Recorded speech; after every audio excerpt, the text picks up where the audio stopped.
Thanks so much for dropping in, and welcome to the first episode. This week, I have 3 episodes that are coming back to back, and on top of that, my Pitsy Pod episode is newly minted, fresh off the research corner, and ready to go right now. And today I'm talking to Jerry Arbs about Charlie Chaplin. Somehow we ended up with 16mm films and medieval stuff, of course. In this podcast, I interview scholars, enthusiasts, professors, amateurs, librarians, students, academics, and just so many more. I love talking to people who are passionate about a topic, whether it's a location they visited, something they studied, or anything in history, really. As you may have noticed, not all the episodes are Canadian history, but I am. So yeah, I'm Rosie. I'm a francophone from Canada, and this is my podcast. Isn't it time for some history, eh?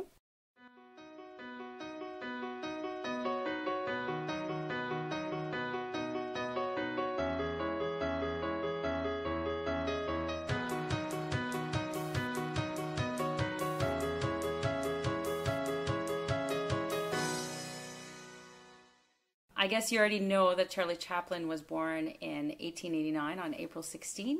I do. He's born in London, England. Okay. Do you know who his parents were? I know of them. I don't know what his parents' names are. Do you know what their names were? I don't know their names, but I do know they were both actors. Fantastic. Yeah. Yeah, he started really young in what he started to do, and he got into film, very early in his career. He ended up coming into the U.S., into California.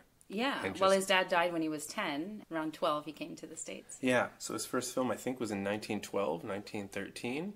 1910. 1910, even going further A little back, earlier, yeah. Which was, he's just started to make a huge impact, and I always give the guy credit. They always say that he was the first guy to start affecting the fall. The fall? What is that? Just the fall in general, like the physical act of falling and falling properly to not hurt yourself. So basically he was the first stuntman. Yeah, I think so. I think he does have the credit for that, absolutely. Do you have a huge collection at home with some film? I've watched, I think, all of his films. I'm bad with names of the films, but I've watched all of them. Mm-hmm. I tried to watch them sequentially, and when I was younger as a kid and into my teenage years, I was always into physical comedy, which I don't do much of now. I almost kind of regret that. Mm-hmm. But I loved the silly nature of physical comedy, and I think that's why I was attracted to both what he did with what any of the guys from back then did, and even like where Jim Carrey brought it, like even in the future. I've always really enjoyed it, and I used to hurt myself constantly and try to just be the funniest guy ever when I was just a clown constantly through school. But in a safe way. Usually, yeah, I tried my best to be.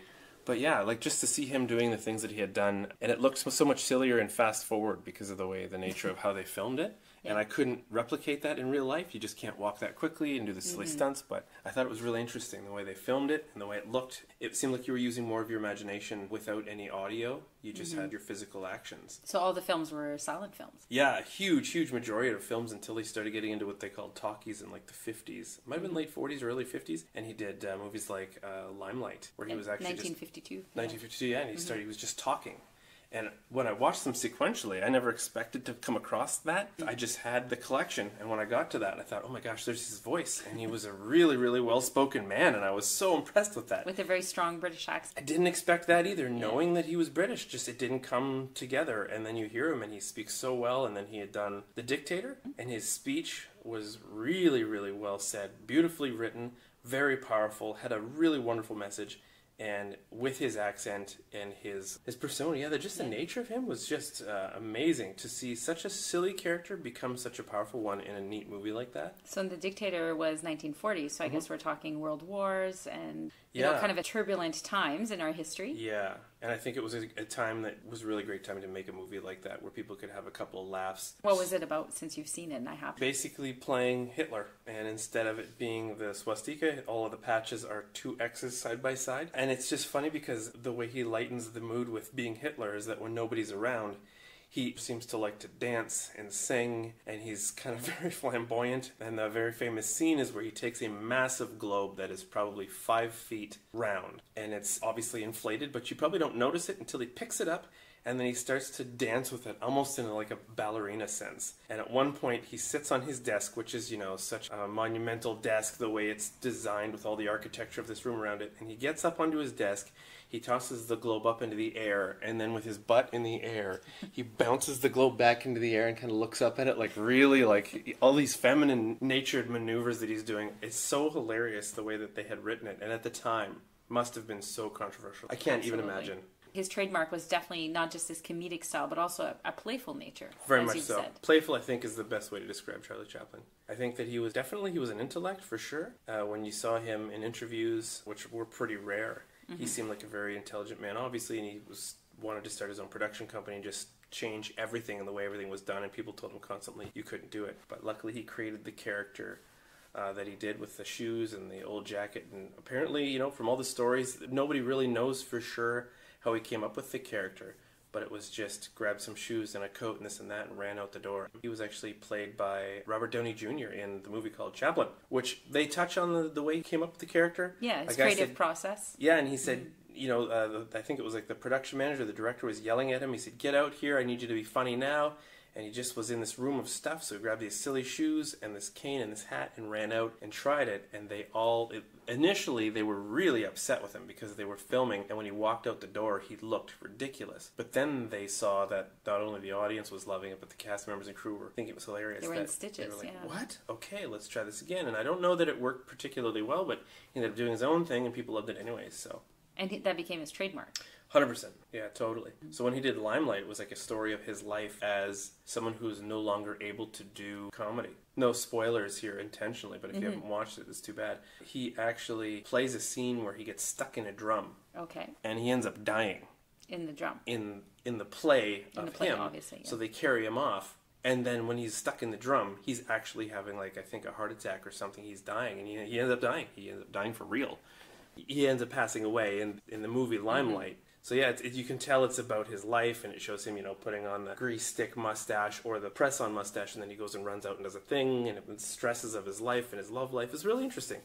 It was really neat. It was a perspective that you never see. And again, he's talking the whole time, so you feel like you're seeing the true behind-the-scenes nature of the character. Instead of having to use his physicality to show whatever emotion or whatever. Exactly, yeah. He got to use his intelligence for what seemed like the first time, which was really neat. Really well-spoken. Well, most comedic actors tend to be very, very intelligent. It seems that way. Yeah. I think that comedy is really heavily... how do I phrase that? Underappreciated? Yeah, in the amount of intelligence that it takes to be funny, but to be funny the right way is tough. And I mean, I used to think that I was funny when I was a teenager, and I think we all can have those moments where we think we're funny. But really we're inappropriately funny. Yeah, exactly. Yeah. Or just you're not reading the energy of the room correctly, and you think you're having a good time, so that means you're funny. And it was when I started to make videos online that I realized that it's much harder to be funny without a crowd. So in that instance, still to this day, I've got it on my bucket list to do some stand-up comedy. I've got so much written, and it's just different. I'm great with a person, or I'm great with a crowd, because you get bounce back from people. But I don't know how I'll do when there's just me, a microphone, and people just listening, and I go, oh. And their reaction might not be instantaneous. Right, so then you just have to run through kind of bullheadedly and get to your next set or your next subject. So I guess Charlie Chaplin did inspire you a little bit. 100%. Through the physical comedy and then seeing his intelligence later on, I was always curious to know what my furthest ability in physical comedy would be, and then I couldn't find a place for it. In modern day, it's not so comedic to be. But you went into film. Yeah, and then, and as a result of that, started the company that we run. And you do have a passion for old film. I do, absolutely. I bought 2 films on 16 millimeter, which is reel to reel. I'm sure anybody that's listening to this podcast would know a little bit about 16 millimeter, but if not, it's 16 millimeters wide, perforations down the side, and it runs through a very intricate machine that blasts light through it and reads the sound off the sides of that little strip of film, which is, 1, 2, or sometimes, about 1 or 2 kilometers long per film. Each reel will hold 1,800 feet or more. I've seen slightly longer ones. That was built around Charlie Chaplin's time too. I mean, it's early into what he was dealing with at that time. Yeah, he would have been shooting on either 16 or 32 mil film, and when they say that's not going to make it through the cutting room, it was literally them sitting cutting film to edit the things, which is just unbelievable that they went through such a physical work to make a film happen. And then had to make copies of this physical So our copy and cut that we use in our computers comes from... That's where it is. That's exactly it, yeah. Actually copying a section somehow, or cutting a section and repasting it. And... Yeah, even in Photoshop, which I'm sure you've used. The layering is such a... If you know how the layering would work in real life, it's the exact same thing. If you can... Picture it. If you can picture what you're seeing, you'll understand what the layering techniques are. Like in the darkroom days. Yeah, and a lot of people, is as a photographer nowadays, and again, I'm sure you can relate to this, a lot of people say, it must be nice to have things like Photoshop and Lightroom so that when you shoot, you can change the exposure and such, when back in the day they just shot it. And I said, well, no, it's actually kind of a big misconception. Using darkrooms, they used to change the exposure and do all kinds of little tweaks in them to make their final product. So it's just a different way of developing now. And you don't want to be well, some people might, but you don't want to be spending hours in front of your computer when you could be taking a picture instead. No. So why not compose it, get it right in camera as best as possible? Yeah, exactly. So the philosophy hasn't really changed much, I think. No, you got to do a good job shooting so that you don't sit in a dark room or in a booth. Computer, sitting there sipping coffee in your pajamas for 4 days straight. Yeah, that's not pleasant either. No, wouldn't want to do that. It's much better to be around real people. Yeah. But the physicality of film is great. The value of it continues to climb. I still think to this day that film is going to come back a little stronger than it started to, but I think it's going to come back. I know that we were talking about vinyl had made a resurgence. I think about 2 years ago it actually outsold digital sales. And I think that film will come back too, because there's a component to film that just isn't recreated digitally. And the quality, I think it's always discounted, but the quality of, let's say, 16 mil, like the films, when people show up, they're very excited to see that the quality of one of the films that I'll play is very good. The only way I can explain that is that when you would go to a theater, the film is 35 mil, same as a 35 mil, like just camera to take pictures. And that used to be projected onto a 200-foot wide screen. So if I'm shooting something off of 16 mil, you're only taking half that size. So I don't have a 100-foot screen. I'm taking that really good half quality, condensing it down and maybe putting it on a 100-inch screen in front of a group of people. The quality of 16 mil film, if scanned, could be something like 2K, maybe 3K resolution. Better depending on how well it was shot. So our first viewing of Dirty Dancing was phenomenal because people saw it and the music is analog. So it's really, really crisp, really clear. It's got all the low tones, the high tones, the dynamic range. I think one of the most phenomenal things I've seen on film was when I watched the movie Platoon. They go through the jungle and the greens of all of the trees. There's such a difference from the light tones to the dark tones and the range of green in there. It almost looks three-dimensional. And I thought, there are so many films that I now want to see on film again versus digitally. So are they remastering some of these old films into a digital version with that feeling of the 16 mil a little bit? They try to synthesize it, but fun fact, if you were to go back and, like when they say that they're remastering, say, Star Wars, they're not really doing a whole, well, I mean, obviously they do a lot of work. They do a lot of work, but to rescan it at a higher resolution will give you a humongous increase over how people have been watching it. Basically, it breaks down to your television, my television, are maximum 4K, but the original Star Wars in the 70s, if they wanted to scan it to 8, 10, or 15K, they still could because it was shot on 35 mil. You're talking probably bare minimum, high quality, I would say 15K resolution. So we can't even see that yet. Can't even see it. But that's also why people used to go to the theaters, because even on a 200-foot screen, the quality was still phenomenal. Now people have a TV that's 4K and they think, well, this is as good as it'll get. And I'm like, hold on. Bring back some of the old Charlie Chaplin movies. Yeah, exactly. And even those scanned at high resolution still look phenomenal. And that's where my collection is. It's all like a higher resolution scan of the originals, and they look awesome. They look excellent. On your 4K TV. On my 4K TV, yeah. So you need the 15K TV. Yeah, I need to really upgrade. I'm falling behind. Well, they had Prime Day, so you might have missed your mark. I might have missed it. Yeah, so I think that I'll always stick to trying to collect more 16mm films. I got 5 imported from Australia from a gentleman whose dad used to work for a movie distribution company. And I'll tell you what, you don't want to know what it costs to import 87 pounds of movies. Oh my goodness. 18,000 kilometers across the world.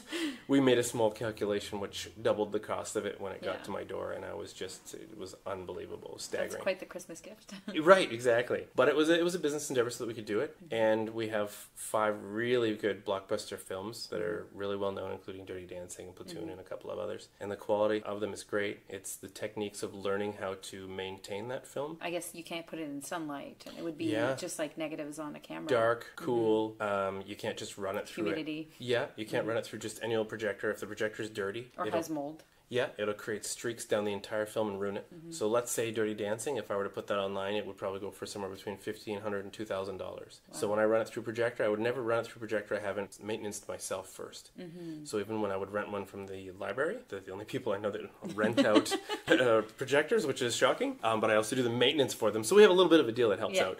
I clean both of the projectors so that I could play my films through it. And over time, not only do little scratch marks happen, but your film will actually start to shrink as it dries over 20 to 30 years. Interesting. So then what happens is those perforations get a little tighter, it starts to grab, the sound is and different. It can rip it, it'll warble the sound. Can you prevent that? The products that you use to clean are also a lubricant so that it doesn't scratch, and keeping your projector clean will help. But if it does get to the point where you notice that your film is shrinking just slightly, and you can take a small tool to measure it, like a micrometer, you can take the entire film and put it into a solution, which is not cheap, and leave it there for 8 months.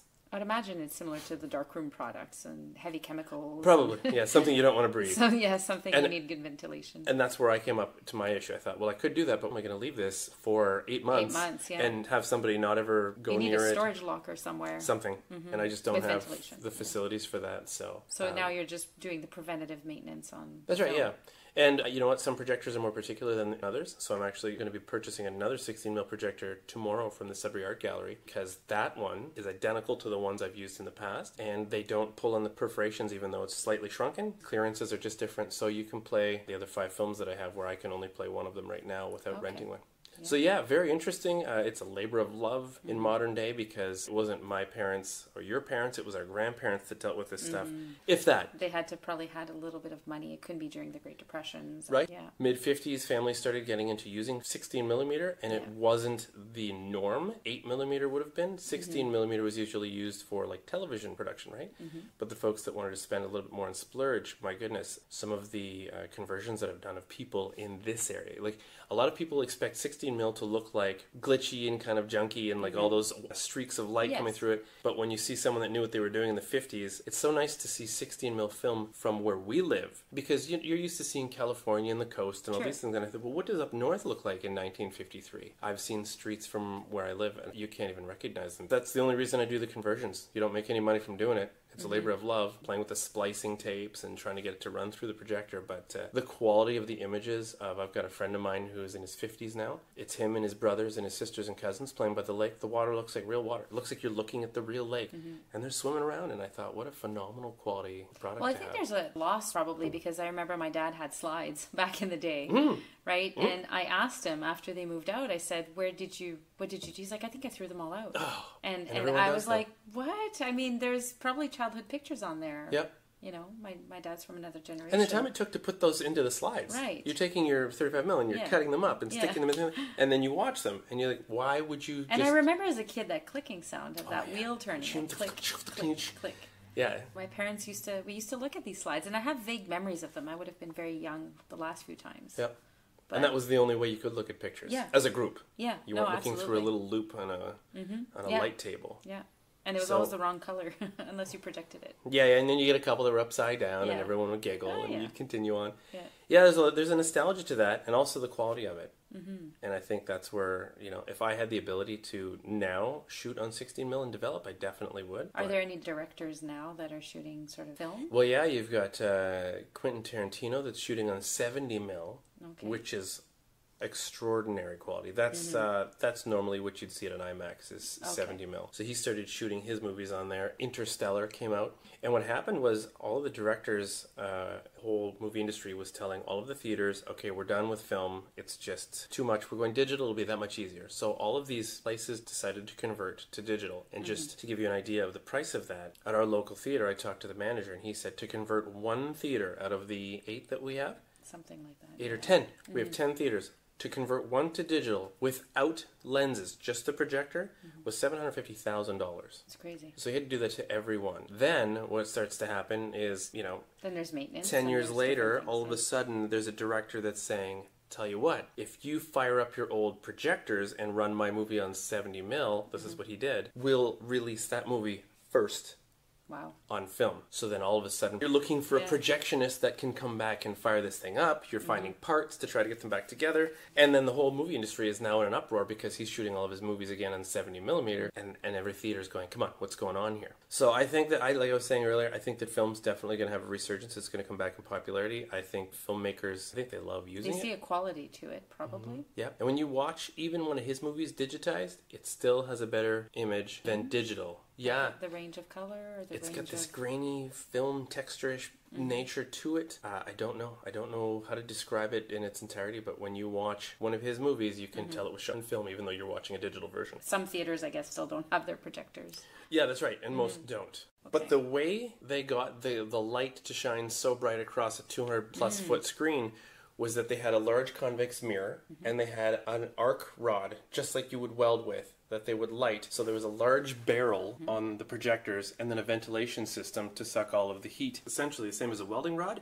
but it's designed to not flicker and to have constant light for the entirety of a movie. And it just sits there and it burns into like a little ashtray the whole time, but it's very hot, so they have to ventilate it, and that's what lit a movie. So that's why you can't, even one of my 16mm projectors, if your film gets jammed and stops, you have 3 seconds before it starts to melt a hole through your precious film. And the same was in theaters. It was like a welding rod. So if it stopped, it was done. So those film operators were very important. They couldn't take any Very breaks. much so. If it started to collect in there, you had seconds to fix, open up the side of the projector, and you pop everything aside. It's like threading the eye of a needle, but in reverse. It's just, it can become such a nightmare. Then you rip it, then you have to resplice it, go onto the take-up spool in the back. So if that happened during a movie production, that would be a big boo-boo. I wonder if, let's say during Charlie Chaplin, since we are still talking about him to some degree, if they're at the theater and they're watching a movie and it would stop, I wonder if they were used to that, if they had sort of a patience for... I don't think it happened often, but yeah, I think that those audiences were ready to wait. To wait, yeah. I think even now it's in the same situation. When people have seen me set up, I think they see how much work goes into just the setup, and that is a physical process. And I think that in Chaplin's era, people would have known the same, and they were just so happy to see a film.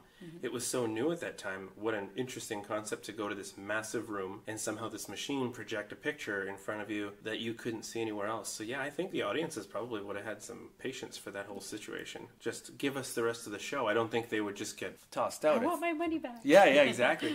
They may have said it, yeah, who knows? Maybe. And based on popcorn, I'm sure they would have still made money, so just come back again, folks. And Charlie Chaplin, his movies, like you said, he did some in the U.S. Did he film some in Britain also? Not that I know of. No? Yeah, he became famous in the U.S., and then between Charlie Chaplin and the U.S. somewhere, I don't know if it was the film industry, they had a falling out at some point, and then he wouldn't return. And the only time he did come back before he had passed away, I think in 88? 77. 77? It was a double number, yeah. Yeah, 77. Yeah, he only came back to accept an award, and it was a really big thing. He had a standing ovation from the whole crowd because that's the first time that he had been on American soil since years and years past. He lived a life with his family, kind of in solitude for the last years of his life, it seems, based on everything that I've seen, and ended up kind of being like, I don't know if he was recluse? A recluse, yeah, and not coming back to the place where everybody knew him, which was kind of sad. But a lot of people in the industry through those years were kind of like that. I mentioned Abbott and Costello earlier. Lou Costello died kind of... In our pre-conversation. Yeah. Yeah. Lou Costello kind of died. You keep saying earlier, and people are going to say, wait a minute, we didn't hear that part. Yeah. You didn't miss anything. Sorry. Yeah, but Abbott and Costello, Lou Costello passed away. Bud Abbott, his partner, actually ended up rubbing two nickels together by the time he had passed away. He had no money whatsoever. And they didn't get along for a long duration, and then they did this really interesting feature on television. It was called Lou Costello, This Is Your Life. It was a series that they used to do in, I think, 40s or 50s. I'm not sure at the time. And they interviewed him, and as a surprise, Bud Abbott showed up, and, they even made mention of it. You could see it was like he caught him off guard. It was the most interesting little segment. It's too bad that people in the industry like that. We see such a fun, happy side of Charlie Chaplin, and yet he was, banished from the film industry. And so, yeah, very interesting life for a guy that we see so little of on the screen. And Abbott and Costello, they were a little past the time of Charlie Chaplin. Were they inspired by him, possibly? Oh, gosh. You know what? I think that Lou Costello's comedy is very similar. Very slapstick comedy, very physical. For a larger guy, he used to toss himself around quite a bit. Kind of like the Three Stooges. It would have been Mo, I believe.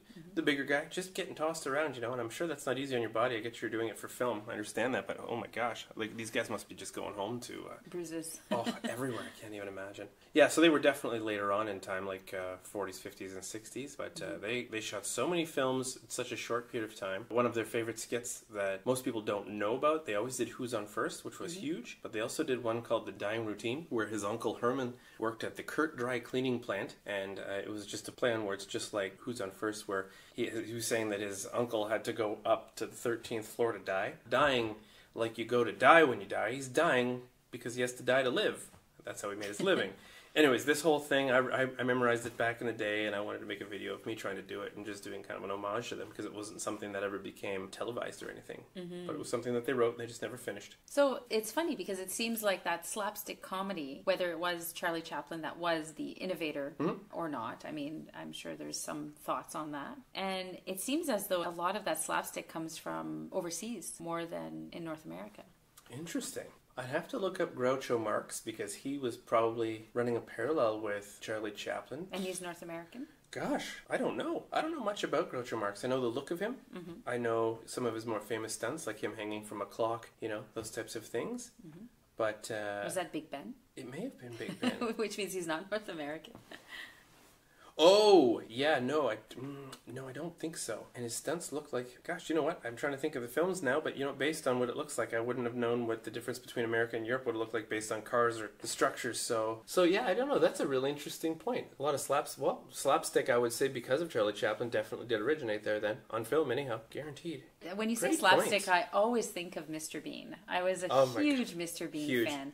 And I love the fact that he didn't really talk. That's it. That was the best part of Mr. Bean. Yep. And then you see him in an interview and you just say, wow, this guy's intelligent. This guy's, Yeah. He's an engineer. He's so intelligent and so Loves interesting. cars. I know. Yeah. And he tells ridiculously funny stories. I thought his comedy was hilarious because when you don't speak, it leaves so much to the imagination, and I think you're leaving your viewer with the ability to feel like they've pieced the puzzle together. Mm-hmm. And moment after moment, you've got that feeling of accomplishment, like, I get it. Oh, I get it. Oh, do you get what he's doing? You're always kind of looking at everybody else and I'm like, do you get it though? Do you see what he just did? So it's almost a community kind of 100%. vibe when you're watching that kind of movie. Mm-hmm. A couple of the concepts that I have for my photography, and I've mentioned this to a select few of people, actually comes from the books of Where's Waldo. Because in terms of viewership per page in time, it knocks it out of the park. And that's where you get that feeling of, oh, I have a challenge, here I go. And then you stare at one individual page for, 5-10 minutes sometimes when you were younger, until you find it, and it's like you've pieced together a puzzle, but all you have is one image to work with, and it's a lot of imagination, and some of the skits that Rowan Atkinson did as Mr. Bean is just phenomenal. Even his live performances, immaculate timing. He does one where he's playing an imaginary set of like air drums, but I don't know if there's another guy playing them behind him. I mean, if he tripped, I thought it was an audio track, and then all of a sudden he'd fall out of sync, but he didn't, and it was perfect. It blows me away every time I see that same sketch. I can't think of what it's called, but he even did one at the Olympics. It was the huge opening ceremony, and the whole orchestra is there, and then you hear the opening to that cliche song that they use for the beginning of Olympics back in the 80s, and it starts out with that one note, dun, dun, dun, dun, dun, dun, dun, and it cuts over, and it's Rowan Atkinson as Mr. Bean playing on a keyboard, but he's not paying attention. He's looking around the room and yawning and sneezing, and he's doing other things, but has to keep his finger there, and he starts to do it with his toe, and this whole orchestra's there. Like, it's bonkers that they allowed him to do it, just to play his character. And of course, him driving on the roof of his car with a broom and a sofa chair. Didn't he meet the Queen too in it? He did. Yeah. Yeah. And in one of his skits, he bowed because he was so nervous and he knocked her out. But in real life, I believe, yes, I think that he has met her. I think so, yeah. He must have. I think that for sure he's definitely the modern Charlie Chaplin. I don't even know where you'd come up with that. In its total originality, you'd have to be inspired by someone like Charlie Chaplin, for sure. I wonder, we're talking a lot about film, and prior to film, it would have been live theater. There must have been some very memorable names, too, in live theater prior to Charlie Chaplin. That's very interesting. What an interesting topic to research in the future is the pre-film comedies that would have happened. Because I'm assuming that a lot of those ended up being reincarnated on film later on because they had seen the potential, right? Because there's a lot of writings of plays many, many, many years, prior to film. That actually makes me think of the one thing I miss the most at theaters, even in modern day. They don't have curtains that mechanically open anymore. The concept of a stage being turned into a screen, but they still made you kind of feel like it was a stage where there was closed curtains. You mean at a movie theater? Yeah. I completely forgot about that. Most people do. And it was just the one thing that you always waited for. You're like, and you're like, oh, it's going. And then everyone would get quiet. Now all they have is they'll dim the lights, which is, that's okay. And then they have that thing, please turn off your cell phones. And then everybody stops talking and starts watching. But before, when those curtains opened, everybody knew that was time to button up, keep it quiet. Phones weren't a thing back then. And I miss that. I miss that so much, the physicality. And I can't even imagine what it took for a theater to just maintain these silly curtains that really had no purpose. Somebody had to dust them. Somebody had to wash them and repair them if the moths came in, John, have you gone over there and cleaned the curtains? Did you steam clean those? They're 100 feet tall and 70 feet wide, each one of them. Get on that. It's the window cleaners of the theater. Oh my gosh, I've never thought of the maintenance of those, but I'm sure that's probably why. And there's a motor. Yeah. Or was it a string that they pulled? Some kind of pulley system? That's an interesting interesting thing that I've never considered, that there may have just been a guy. Well, just in the that Shakespearean started to do days, it. you would imagine there would have been, It would have because been. they had long tassel-y strings around the sides. And they would just pull them back, tie them up. I miss the theaters, and I miss film. I miss the light of the projector on the window coming down, and the way it just clatters and clicks and clacks. And all the little dust. Well, I tried to get a smoke machine for, a smoke for machine. a first movie night, so that you could see the whole light, like as if when people used to be able to smoke in the theaters, you would true. see that. But the problem was, actually, we found out later on, and I would have never put this together, that the condensation of the smoke on the bulb that lights up a small audio strip on the film. And that bulb, it's so hot. Running a smoke machine would be different than smoke. So the smoke machine was causing that bulb to like pop and crack, and we couldn't figure out what was going on. This movie had played 1,000,000 times great, and then we were playing it in front of a crowd, and it was going... It's making all these noises. We shut off the smoke machine and fanned it away from the projector, and it was fine. So you'd have to have a little fan running close to that light bulb. Yeah, to keep all the smoke away from it, which is almost impossible when you have smoke machines running in this massive room. But what a great idea to kind of replicate that old-timey feeling, to have a smoke machine. I wanted three things. I wanted dramatic lighting, so we lit up the walls with red lights shooting up to the walls. We blocked off all of the windows. I wanted smoke, so that it looked like an old smoky theater. And what was the other thing? Oh, I wanted movie-style popcorn. So I found a company in the U.S. that made the original stuff. And as soon as we fired up our popcorn machine, like a big machine, we gave away popcorn for free and drinks. It was just a donation to get in. And it was the most amazing smell ever. It smelled, looked, and felt like an old theater in a train station. And that place smelled and looked like a theater per se, right? You felt like you were back in the 40s or 50s. You know, I did it as much for me as everybody that was there, because I just wanted to see if it would come together, and when people showed up, I was so excited to do it. It went well. We raised good money for charity, and I can't wait to do like another one of those. Yeah, Well, lots of fun. We'll have to mention it if you do at some point. Oh my gosh, that would be wonderful. For the people that love, the classics and film and stuff like that. You must not be the only one doing that. I haven't met a single soul. Really? Not yet. Nobody's as passionate as you about film? People, there are, but they just don't have the films. And one of the most common things I get is, you know what, you should get such and such a film. And I thought, oh my gosh, if I could just go out and find it. Dirty or Dancing, have enough money to buy it. 100%. Because it's not just buying the film, it's shipping the film, making sure it's taken care of, in the plane, overseas, whatnot. Bare minimum, if you're going to get a decently known, good quality movie, you're going to pay $800. That's without shipping. So, and you have to make sure it's well taken care of. You might receive it and it's not in the kind of shape you expected it to be, and then you might have some work to do to it. Yep. So I'm on forums and stuff like that online just trying to find films. The fact that I've got 5 really well-known blockbuster films, including Dirty Dancing. Dirty Dancing on 16mm I have never seen before. I've never seen it come up ever again. One of my favorite movies, Back to the Future, it came out. It was sold one day later for $2,400. Oh my goodness. And I thought, if I had that money to invest in a heartbeat, I would have bought it. And the other thing is I'd like to try to find kids' movies, because I'd love to be able to get families out. Most of the stuff that were blockbusters in the 80s that I have, and some of the ones from the 30s, they're not really family films. But Charlie Chaplin would be fantastic. That would be wonderful. Especially the silent films, obviously. Yeah, so I have cartoons and such, but I don't think even those are really appropriate for the modern generation of kids. If now you pitched a concept of a cartoon where there's a rabbit always being shot at by a guy with a double-barrel shotgun, I don't think it'd go very well. Even a coyote jumping off a cliff. Constantly being battered around by various objects being thrown at him. Like a guy literally taking explosive TNT and trying to blow him up. That's generally not a good idea. I found Monsters, Inc. on 16mm, and I didn't realize that people were doing conversions of such modern films. So I keep my eyes peeled. I'm always on the forums looking. I get almost weekly updates to what people have posted on eBay, and if it's something that I know of that I think would be great for a family movie, I would love it, because I think it's really neat. The first thing you'll see when a kid sees a projector for the first time is they'll go up to the screen, and they'll put their hand up and see the shadow of their hand, and then realize that it's not a flat screen TV. And they go, oh, it's coming from there. Then their brain explodes, and they go, oh my gosh. How is that possible? Yeah, that's pretty neat. I think it's neat seeing kids do stuff like that. I have lots of funny stories from my children when they were born in the late 90s, early 2000s. Yep. Where my one kid would know what a VHS is. Fast forward 10 years to my last child, they have no clue. No clue. It's amazing how quickly technology has changed, specifically in both our parents and our generation. Oh, yes. If I can mention that, I think that's a really interesting fact for anybody listening. I don't know how this was never taught in school, and I'm disappointed that it wasn't, and I hope that it becomes something. But back in the late 1800s and early 1900s, they needed to add indoor plumbing in Chicago because there was nothing that they could dig down into because it was such a low-lying city. They decided to, block by block, originally building by building, lift the entire city of Chicago by 4 or 4.5 feet, I think, so that they could add the plumbing and stop people from just throwing it onto the roads. So quite often you'll see pictures back in the day of buildings with staircases going up to them because they lifted the buildings but not the roads yet. Oh my goodness. And it was kind of neat. They'd take an entire city block with hydraulic jacks that they use for the railroad. Someone would yell, everyone would crank it once, and then the whole building would go up. And there's pictures of people in the building still because they didn't have to go. No, yeah, for sure. And they're just, waving at the camera while people are lifting this building 4 feet in the air and then just proceeding to do the rest of the city. And I thought, how were you never taught that they lifted a city 4.5 feet? Unbelievable. And to me, that's the interesting part of history, is you might find a tidbit and it blows your mind a little bit that we had that technology or that knowledge. Yeah.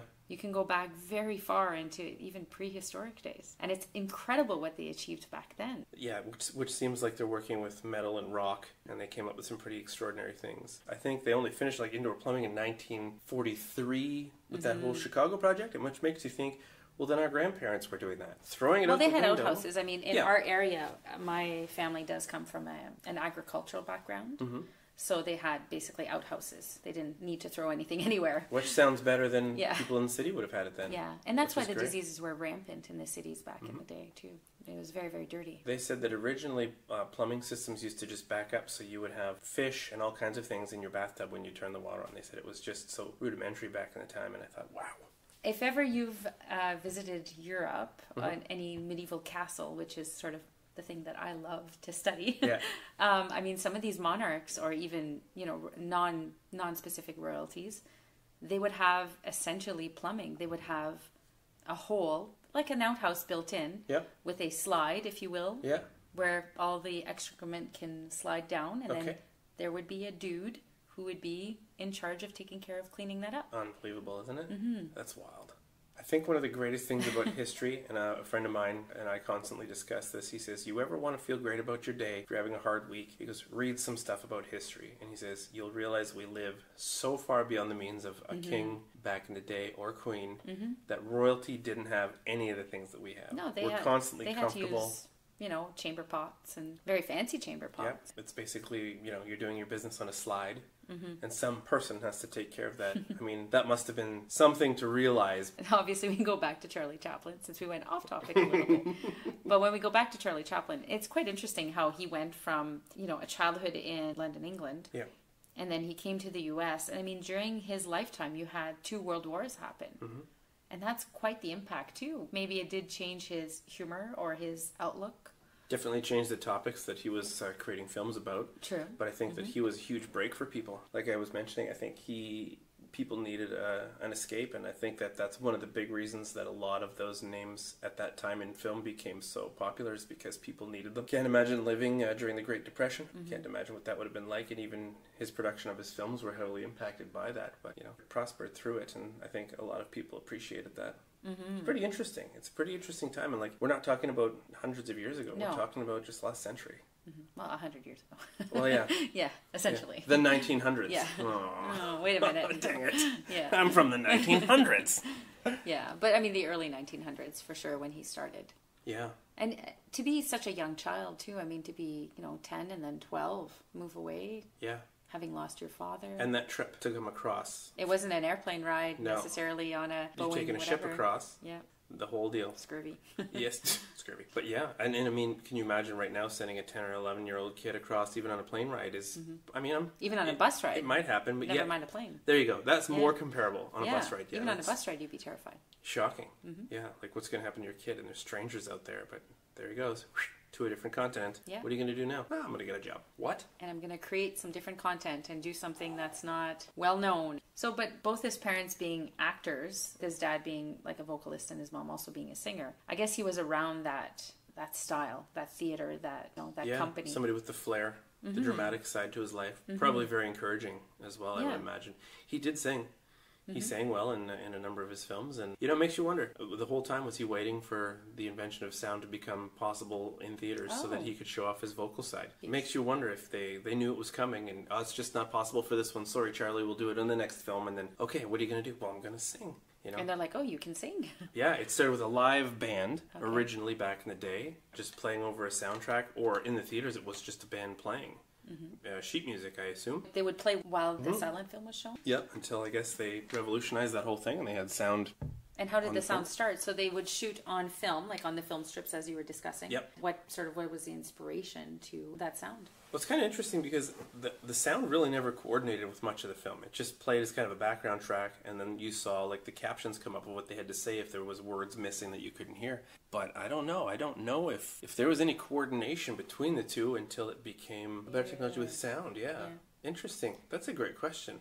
You know, one scene never went from one scene to another scene with really dramatic music that I can recall. So it's very, very different than what we're used to now. Oh gosh, yeah. It's so tailored now for every single moment. Every strike of a cymbal is one guy and the looking. cello coming in and somebody, you know, it was that dramatic moment. It was much simpler then. So then the composer was composing music maybe more on the emotion of the whole film. So would they have seen Seems it? that way. If it was a dramatic film, it was sort of that dramatic music. Or if it was a silly film. It seemed to be that way, and it stayed playful for most of it. Because they did switch themes of music in the movies, but you got me on a couple of great things that I'd like to research now that I hadn't contemplated before. I always have questions. I apologize. That's great. No, I love it. It's giving me all these great things. I'm going to listen to this and go back and go, oh yeah, right, pause, Google it, find all these interesting things. Don't just Google it. Go into a book. I'll get into Dust a book. off for my sure. favorite things. Oh yeah, for sure. Well, you know what? I'm still waiting to inherit. My father has an Encyclopedia Britannica set from 1984, I think, which is the year I was born. Mm-hmm. And I told him, I said, whenever you want to get rid of those are going to my house. Because the knowledge of that, although not updated since the 80s, doesn't matter. You can open up any one of those and just sit there and go through these little thin, intricate pages. I'm still shocked that they created such a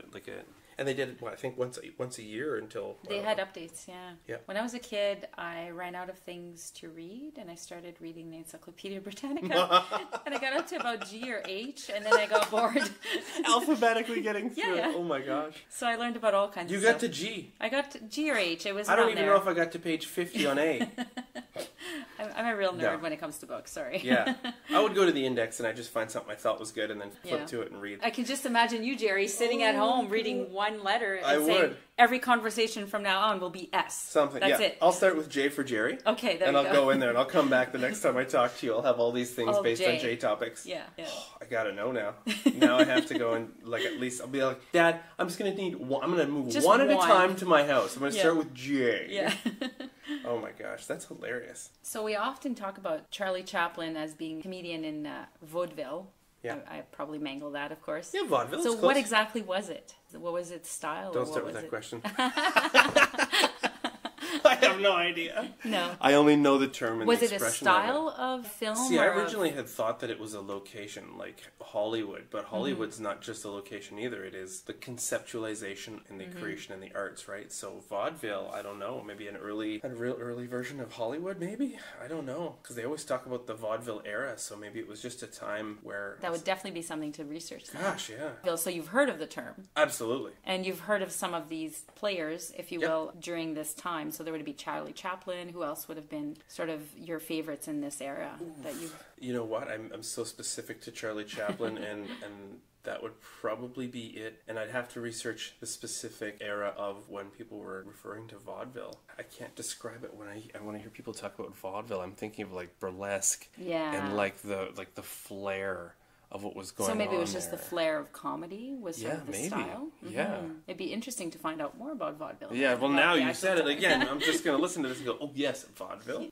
So Charlie Chaplin in itself, his persona and his style was very specific to him. There didn't seem to be many around that time who had the same style. There was some that came later, as we've discussed prior. They had a style of comedy, but they hadn't created a character that became so famous. So iconic, really. So iconic. And you know what? Other people could do the same thing, but because they didn't have that character. Groucho Marx had a character. I don't know what it was, but it was sort of like a tramp in a sense. But the way that Charlie Chaplin introduced it, people fell in love with the comedic genius that he was. I can't imagine in an era when television wasn't a thing, and then it was only live theater performances, that this big thing with sound, picture, music was happening, and then you'd walk out, and I can just imagine, you know, like when you were a kid and you'd walk out of a theater and there was just that buzz of excitement. Definitely magical.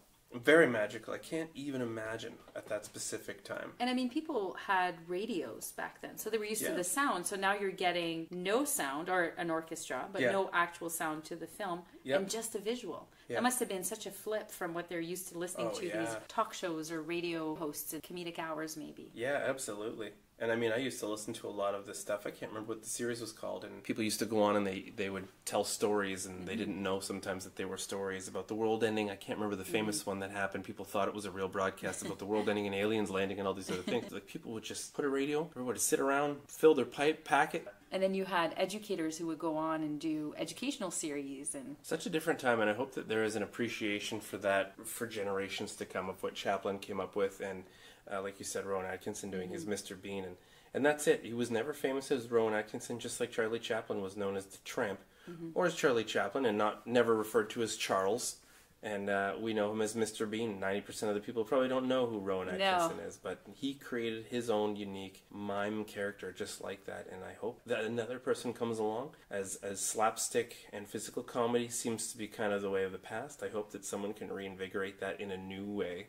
It must definitely be very difficult having all of these predecessors that have done it so well. It takes a very specific person. How do you modernize such a concept like that? And what would be the qualities for this kind of comedy? I mean, you need to have a good physicality, as you've said, a sense of timing when it comes to comedy. And it has to be relatable.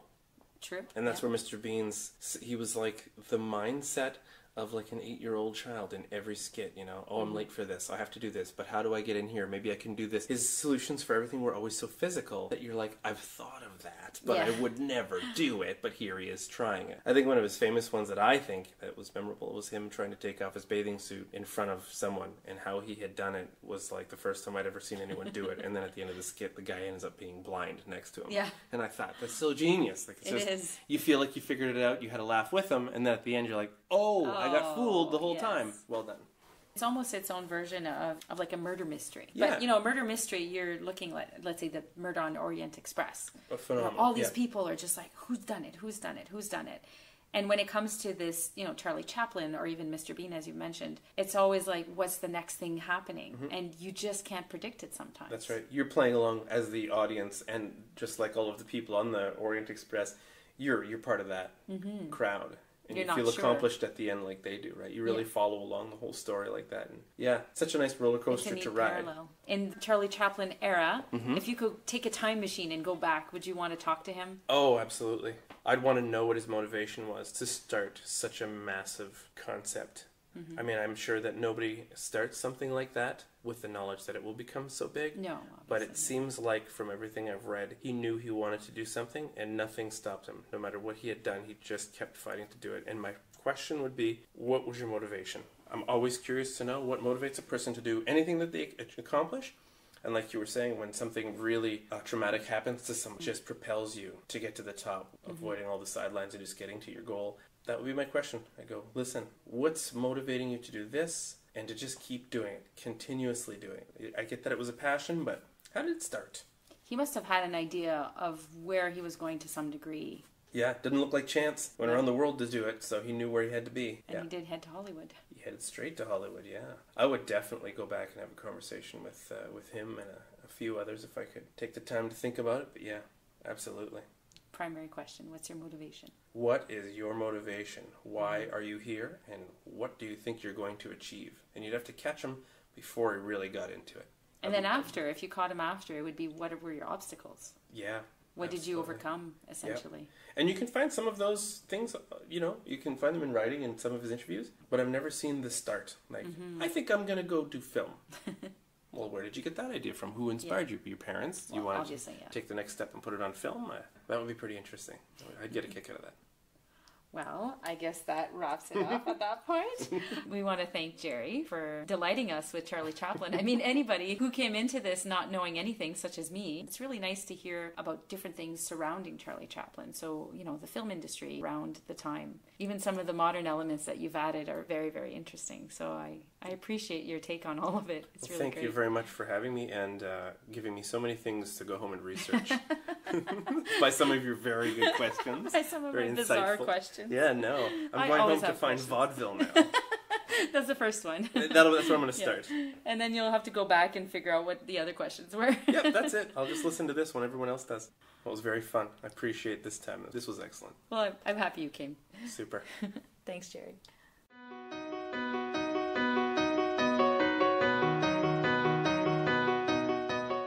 Now, my love of books, I need to share this with you. So every time I'm going to do a book recommendation, not sure if I'm going to be able to do a fiction and nonfiction. Sometimes they might be both fiction and sometimes they might be both nonfiction. Let's see where we're at depending on the episode. Today I actually have 2 nonfiction books. So we have Charlie Chaplin's Autobiography, and then we have a collection of a story that he wrote, put together by David Robinson and Cecilia Cenciarelli. I apologize if that's completely off. And now wrap up. So Twitter, Instagram, Facebook, @History. You can also visit the website to have those direct links. You can email me, send me your comments. I love hearing from you. And if you scrolled on this podcast, you should have all these show notes that we've mentioned. And if you enjoyed the podcast, you can also rate me on iTunes. Since I'm totally new to this, I actually don't know what iTunes ratings does, but apparently it's really good. I'm imagining some algorithmic elves that are throwing magic around and just make life better. Thank you to my husband Jamie and our brood of kids, as well as our families, our friends, for all their encouragement in keeping me adventuring through history. They also have this crazy belief in my abilities, so un grand merci.